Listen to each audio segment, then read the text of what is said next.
Hi everyone, it's Brad Ovenell-Carter, ADE Class of 2010 in Vancouver. You might have noticed that we've introduced sketchnoting as a complement to the offsite experiences planned for us in San Diego. And that's because sketchnoting is more about looking closely and listening carefully than it is about drawing. And knowing that on these offsite experiences there'll be some amazing things to see and some fascinating people to listen to, sketchnoting seemed like the right tool to take with us when we go out in the field.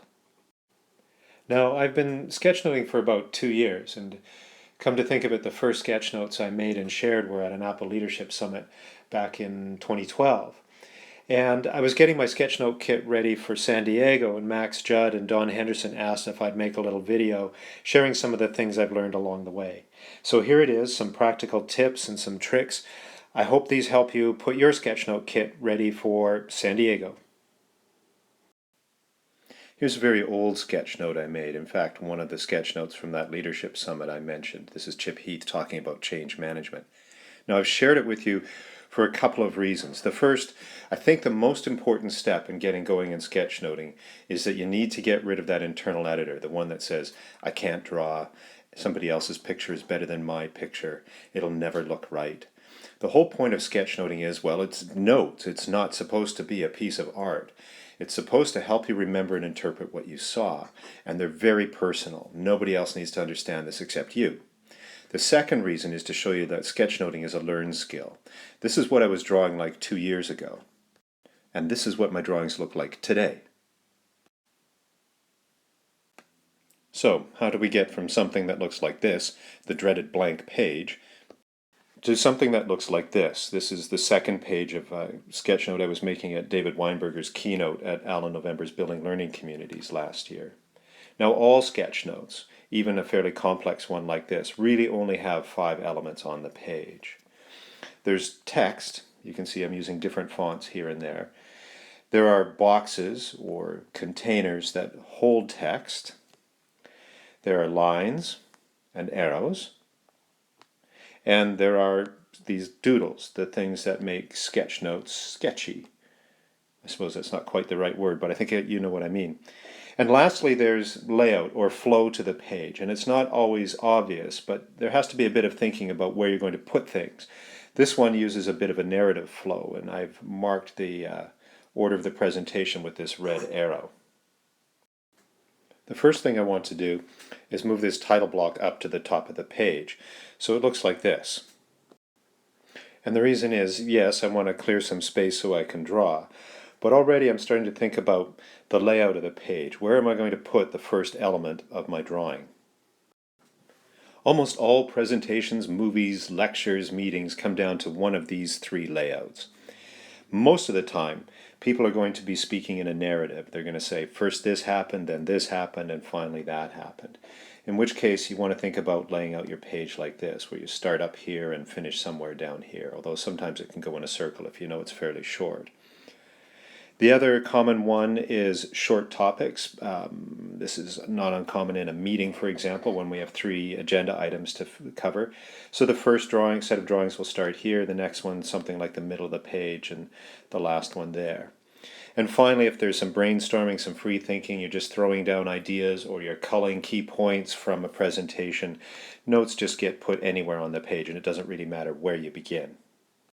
Here's an example of flow. You saw one with the David Weinberger presentation. This is Bill Frakes speaking at the ADE Global event last summer. And I've added these bullet points in here to give you an idea of the flow, but this is a narrative one. Here's an example of these short topics. This is Jim Sill, a great videographer. And he had 3 distinct ideas he wanted to talk about, so I decided I would start my page like that. And finally, here's an example of a free thinking layout where ideas are just spread around the page in no particular order. It doesn't matter which one you come to first. So for this sketchnote, I'm going to take that short topics format. I mentioned there were 5 elements to sketchnoting. We've spoken about layout. And next I want to talk about text, boxes, lines and arrows, and doodles. And I think it's going to be easiest if I lay my page out by presenting one topic there, and one there, and so on. Now that we've got the layout decided, The first thing you'll put down on the page is going to be text, and I recommend you start with 4 very simple fonts. Things that your hands know already: a lowercase, a script, an all caps, and this double riser, which is the same as this one except the vertical stroke has an extra line. And the reason is this: sketchnoting actually puts a pretty heavy cognitive load on the brain. Normally when we take notes, it's a very passive experience. We just copy down as literally as we can what we're seeing and what we're listening to. And if we're good note takers, at the end of that, perhaps when we get home at the end of the day or on the weekend, we'll review the notes, think about them, process them then. Sketchnoting inverts all of that. All the processing happens first before you put a single thing down on the page. So you want to have your brain free to be thinking about what's important and what's not. When I sketchnote, I only write down what resonates for me and things that I don't know. And even then, it's only non-trivial data. If I can look it up, or if I know I can contact the speaker for more information later, I don't bother with it. I want to capture the big ideas, the big level concepts, and connect them to information I already know.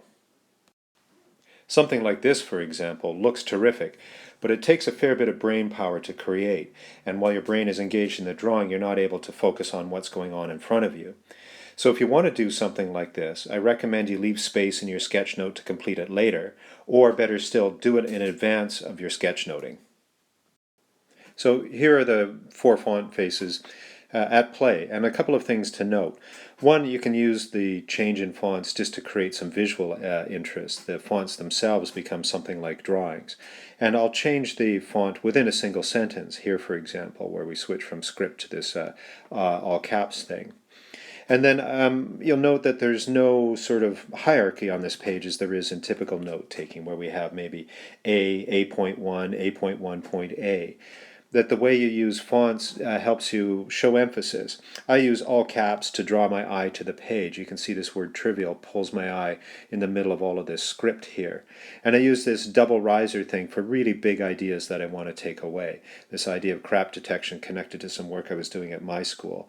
And I hadn't really spent much time on Reddit, and Weinberger spoke highly of it, so I thought I'd want to come back to it later. The next element is boxes, the containers that hold text. Boxes are pretty simple to draw, just 4 lines for a box like that. But I still recommend you come up with a half dozen or so standards that you use regularly.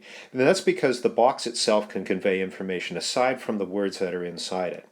So I use this rectangular box with a drop shadow as a label. That's when I need to name something. Could be a place on a map, could be a name stuck on a face. Anytime where I would use a sticky label on something, I use one of these ones.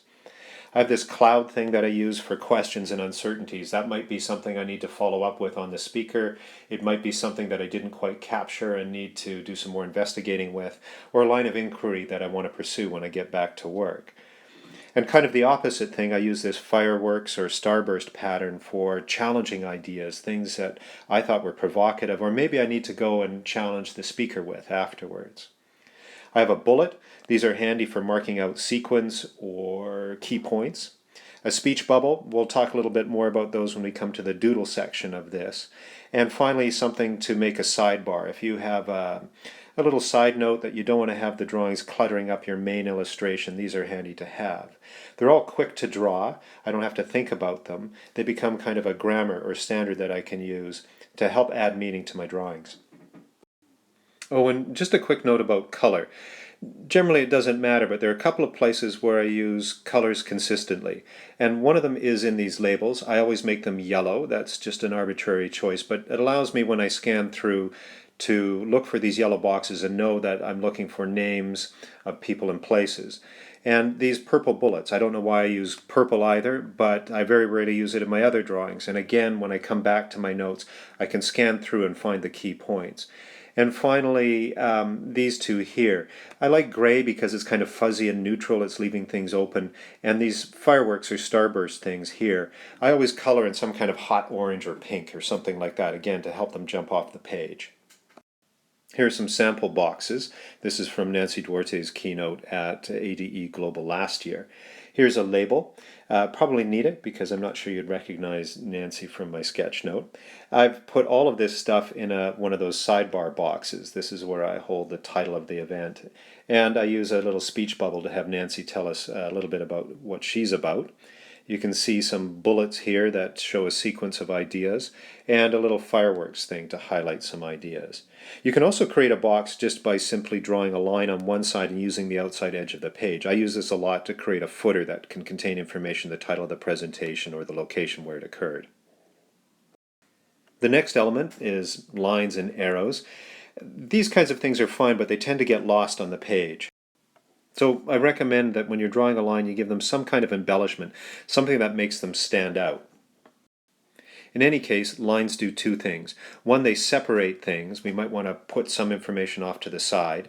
And they connect ideas. Because there's no hierarchy on this page, you might have to connect an idea that comes 15-20 minutes into a presentation to something that happened at the beginning. And that's where you'd use a line. Arrows provide emphasis, point you to a particular place on the page. And I also use them to show sequence or flow. They're really handy for making timelines, for example. Arrows are also really good at either emphasizing or creating a narrative where there wasn't one before. I'd set this out as short topics, but perhaps I want you to think about this in some kind of sequence afterwards, so I can add this arrow that asks you to go through in this order if you were to come back to this page later. Now we've talked about layout and text and boxes and arrows, and that leaves us with doodles, the most difficult and intimidating part of sketchnoting. Let's start with a fresh page. I want to change the layout. I'm going to use that free thinking one and just doodle anywhere on the page. And as I said with boxes, there are kind of an infinite number of doodles you could do, of course. But it helps to have a standard set, something again that is kind of memorized in your fingertips and to free your brain up to do the high-level conceptual work. And the first category of things I think we can use are things that go. Cars and trucks are great things because, one, they represent literally a car, but you can use them to show other things, transportation, traffic networks, getting from A to B and so forth. When you're drawing a car or a truck, the first thing you start with is the wheels. That kind of establishes the ground level for you. Then add the body. And with all this sketchnoting, it helps to think of cartoonish kinds of things. Try thinking of the way you used to draw when you were a kid. Again, sketchnoting is not an artistic representation, it's a conceptual representation, and goofy drawings free you up from trying to get it perfect and get you focused on the concept rather than the literal object. Trucks start out a lot like cars, except I give them a double set of rear wheels. And I like trucks too because you can put things in them and show a whole other set of ideas. Commerce, transportation, smuggling, anything like that could be done by putting objects in the back of a truck. And you can create even more complex ideas by using any of these illustrations you make as kind of rubber stamps, repeating them over, and that creates another idea. Here we have either traffic congestion, pollution, noise pollution, smog, anything like that. You can add speed to a vehicle by giving it little squiggly wheels like this and leaning everything a little bit to the direction of travel. That conveys the idea of motion. The other set of things that go are things that fly, and these are the four that I use most frequently. And of these, the airplane is probably the most important. I use that to show speed, to show covering great distances, to show travel from, say, Vancouver to San Diego on a map. I like these rockets here. They show maybe more advanced travel, human curiosity, space travel, that kind of thing. And you can flip it around and turn it into a weapon, which allows us to discuss the ideas of war and conflict and political struggle. And lastly, some kind of spaceship. I could use all of these to show some kind of progress in transportation or technology as well. It's worth spending some time to learn to draw a globe quickly with different sections of the continents showing. This you can use for all kinds of things. You can combine it with an airplane to show travel. You can put lines of latitude and longitude on it to show geography. And if you combine it with a label, you can show location. Along with a globe and things that go, there are a handful of doodles or icons, I guess, that I use regularly. Probably most often this pocket watch, which I use to show the idea of time in general, but also to mark a specific appointment, for example. Paper and books are handy both to represent the literal objects of, say, a report or a report card, but also to suggest the idea of knowledge. And they make a good contrast to something like an iPad or an iPhone, which is also a nice thing for representing the idea of technology itself. Something that represents video, we work a lot with video these days. A fire is handy both as a place for gathering people around, but also to show contrast or development. I could put a log fire next to a plane, to a rocket ship, and to a spaceship and convey the idea of advancing technology. Social media icons, one or two of them. Something that shows Wi-Fi, another piece of sophisticated technology. Again, I could combine a clock, a book, an airplane, an iPad, and some Wi-Fi and give an idea of how technology is evolving. And finally, this one, not so much the solar system itself, but the idea of negative drawings, of doing something black and reversing the white out. That becomes handy just to develop some contrast. Now, so far these are inanimate things for the most part, and those seem to be fairly easy to draw. It seems to get increasingly difficult as we move to animate things. So let's start with a simple way to draw a few animals. It helps to think in geometries. Creatures are just built up of very basic shapes that we already know how to draw. A cow, for example, is a rectangle with a little kind of truncated triangle on the end and just some commas for legs, tail, and horns. A horse is the same, except I've made the legs longer, the tail longer, and the head longer. You can even draw very exotic animals using the same idea. Here's the rectangle, triangle, triangles here, and little commas for legs and tail, and I've created something kind of exotic. Drawing human beings seems to be the most challenging part of sketchnoting, but if you can draw a stick person, you can draw a sketchnote person, and all you need to do is give her joints. Here she is with elbows, knees, and ankles, and already you can see how she's come alive. And what's cool about it is I haven't had to learn anything new or technical. I'm still using the same circle and straight lines. So now, if you want to make her do an action, you just have to close your eyes and imagine how the joints and limbs would be positioned. Then by adding a few extras, a pointer and a green board in the background, I can turn her into Sketchnote Teacher.